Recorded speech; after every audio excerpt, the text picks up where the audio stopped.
Olá pessoal, sejam bem-vindos a mais um vídeo do canal O Mundo da Incerteza. E hoje falaremos do fenômeno da radioatividade.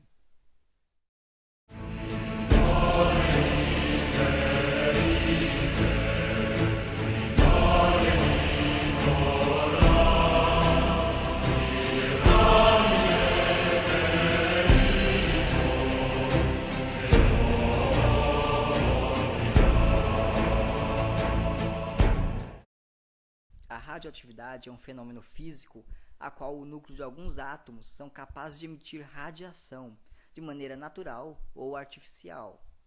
A radioatividade natural é a capacidade que alguns elementos químicos têm de emitirem radiação espontaneamente, como o urânio, o rádio, o tório, entre outros elementos. Já a radioatividade artificial é a emissão de radiação como resultado de transformações nucleares induzidas. O fenômeno da radioatividade foi catalogado pela primeira vez por Henri Becquerel em 1896. A radioatividade foi estudada mais profundamente pelo casal Curie, Marie e Pierre Curie, no início do século XX. Marie Curie descobriu dois novos elementos devido a esses estudos, o polônio e o rádio. Porém, ela morreu em 1934 devido à exposição à radiação. Um material radioativo, ao longo do tempo, perde parte de sua massa nuclear através do processo chamado de desintegração radioativa ou decaimento radioativo, emitindo assim parte de seu núcleo como radiação. Existem três tipos principais de radiação. A radiação alfa vem do decaimento alfa do material radioativo. A radiação alfa é composta por dois prótons e dois nêutrons, que são expelidos do núcleo do elemento radioativo. Então, quando há um decaimento alfa, o número atômico do elemento cai 2 unidades e a massa atômica cai 4 unidades. Essa é a chamada lei de Soldi. Como é o número atômico que identifica um elemento, após o decaimento desse elemento, ele se transformará em outro elemento. Urânio, por exemplo, após um decaimento alfa, se transforma em tório. A reação em que um átomo se transforma em outro é chamada de reação de transmutação. A radiação alfa são pouco penetrantes, não ultrapassam a pele humana, mas como são compostas de duas cargas positivas, são extremamente ionizantes, podendo causar queimaduras. Viajam a uma velocidade de 20.000 km por segundo. A radiação beta, proveniente do decaimento beta, é formada por um elétron expelido pelo núcleo atômico. É pouco ionizante, porém altamente penetrante, podendo penetrar na pele e atingir alguns órgãos. Sua velocidade é bem superior à da partícula alfa. No decaimento beta, a força nuclear fraca força um nêutron do elemento a se desintegrar, formando um próton, uma partícula beta e um neutrino. Portanto, aumenta uma unidade do número atômico, transformando tório em protactínio, por exemplo. Essa é a lei de Soldi, Fajan e Russell. As partículas beta são muito utilizadas no tratamento por radioterapia. Também existem casos onde a partícula beta é formada por um pósitron. Toda vez que há uma transformação nuclear, seja por decaimento alfa ou decaimento beta, há a liberação de um outro tipo de radiação, a radiação gama. A radiação gama é formada por fótons de altíssima energia e podem penetrar até 3 centímetros de chumbo. Viajam na velocidade da luz e são extremamente prejudiciais aos seres vivos, podendo destruir trechos inteiros de DNA e causar queimaduras devido ao seu poder de ionização elevado. Uma transformação nuclear também pode emitir fótons de menor energia, como os raios-x, descobertos em 1895 por Wilhelm Huygens. Bem, então a radioatividade é um fenômeno físico a qual o núcleo de alguns elementos emitem radiação alfa, beta, gama e também raio-x. E depois dessa emissão, o elemento se transforma em outro, através da reação de transmutação. A taxa de desintegração de uma massa de elemento radioativo é medida em Becquerel. Um Becquerel equivale a uma desintegração por segundo, ou seja, a cada segundo há a desintegração de um núcleo atômico. Se houver muitas desintegrações, é aconselhável usar a unidade Curie. Um Curie equivale a 3,7 vezes 10 elevado a 10 becquerel. O Rad é a dose de energia absorvida pelo organismo, equivale a 0,01 joule por quilograma. Já o Rem refere-se à quantidade de energia por massa necessária para provocar um determinado dano ao organismo.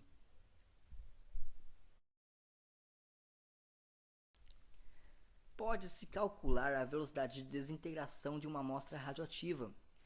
A taxa de desintegração ou velocidade de desintegração é a quantidade de átomos que desintegrou em um certo período de tempo.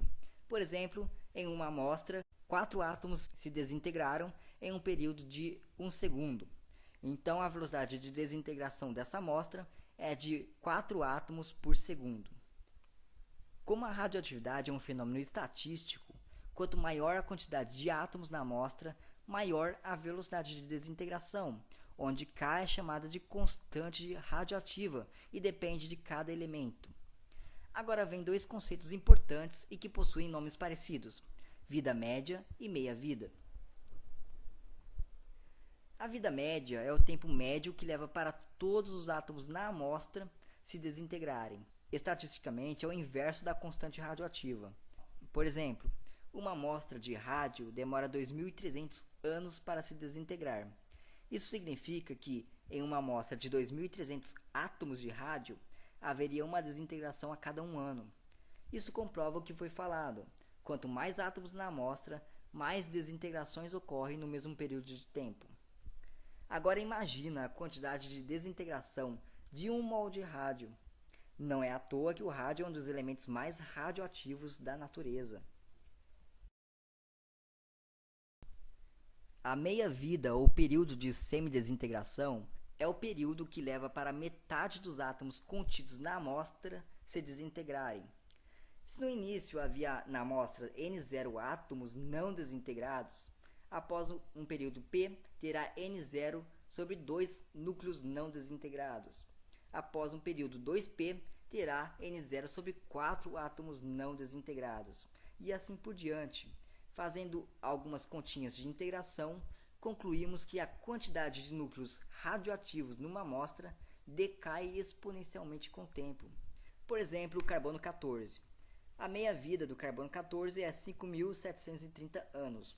Se eu tiver uma amostra inicial de 100 gramas, após 17.190 anos, terei apenas 12,5% de átomos radioativos, ou seja, 12,5 gramas. Disso podemos tirar uma aplicação, a datação radioativa.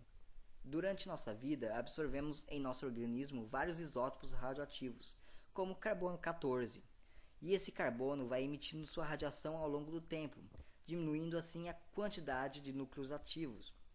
Vamos supor que você tenha encontrado um fóssil e seu contador Geiger acusou que há somente 25% de carbono 14 do que teria no animal da mesma espécie vivo. Sabendo que a meia-vida do carbono 14 é de 5.730 anos, podemos calcular o tempo que levou para chegar a 25%. Então, segundo esses cálculos, o animal viveu por volta de 10.000 anos atrás. As radiações ionizantes são danosas ao organismo. Podem causar efeitos somáticos, como queimadura e câncer, que aparecem na própria pessoa afetada, e também podem causar efeitos hereditários, genéticos, como observado nos descendentes das pessoas de Chernobyl e das explosões atômicas de Hiroshima e Nagasaki. Os erros genéticos causados pela radiação só são visíveis nos descendentes. Então, se a radiação gama pudesse transformar alguém em Hulk, seria o filho do Bruce Banner e não o Bruce Banner. Segundo a lei de Bergoni-Tribondeau, as células mais atingidas pela radiação são aquelas que se reproduzem mais rapidamente e são menos especializadas. Por isso, crianças são mais sensíveis à radiação, pois suas células se replicam mais rapidamente. E é isso que faz com que a radioterapia seja efetiva. As células cancerígenas se multiplicam rapidamente. Células muito especializadas, como os neurônios, são pouco afetadas pela radiação. As células mais sensíveis são aquelas da medula óssea e também das regiões genitais. Doses inferiores a 50 rádios praticamente não apresentam sinais visíveis. Uma dose de 100 rads provavelmente vai causar danos em alguns anos na pessoa, e provavelmente em alguns anos essa pessoa irá morrer. Doses acima de 200 rads matarão pelo menos metade das pessoas que foram expostas a ela, e doses acima de 500 rads é fatal para qualquer ser humano. Outros seres vivos, como as baratas, podem suportar até 100.000 rads de radiação. Por isso, da famosa frase de que as baratas sobrevivem a explosões nucleares. Elas não sobrevivem à explosão, mas podem sobreviver à radiação gerada pela explosão. Bem, falamos da reação de transmutação, mas existem outras duas reações nucleares, a fissão e a fusão. A fissão nuclear é o ato de bombardear com uma partícula, geralmente nêutrons, um núcleo de um elemento pesado, o partindo em dois. Quando a amostra tem massa suficiente, chamada de massa crítica, o processo ocorre em cadeia, ou seja, os pedaços liberados batem em outros átomos, criando uma reação em cadeia. Tal processo foi descoberto inicialmente por Enrico Fermi, em 1932, e mais tarde, em 1938, foi reproduzido por Otto Hahn e Lise Meitner. Já a fusão nuclear une dois núcleos atômicos e formam um novo elemento. Para ocorrer a fusão nuclear, é necessária uma altíssima temperatura, ocorrendo somente em processos extremamente energéticos, como no núcleo de estrelas ou em supernovas. Há diversos usos para a radioatividade: o uso medicinal em diagnósticos e tratamentos de câncer, datação radioativa na arqueologia e paleontologia, esterilização, energia nuclear e talvez o uso mais nefasto, as bombas nucleares. A bomba de fissão usa como combustível urânio 235, obtidos do urânio 238 através do processo chamado de enriquecimento, ou então usam plutônio 239. E a bomba de fusão, também chamada de bomba de hidrogênio, utilizam os isótopos do hidrogênio, chamados de deutério e trítio. Para alcançar a temperatura da fusão nuclear, utiliza-se uma bomba de fissão como estopim. Bem, o assunto de armamento nuclear rende um vídeo só para ele. Bem, pessoal, vou ficando por aqui. Não se esqueça de dar um like, compartilhar e se inscrever em nosso canal. Curta a nossa página. Falou e até a próxima!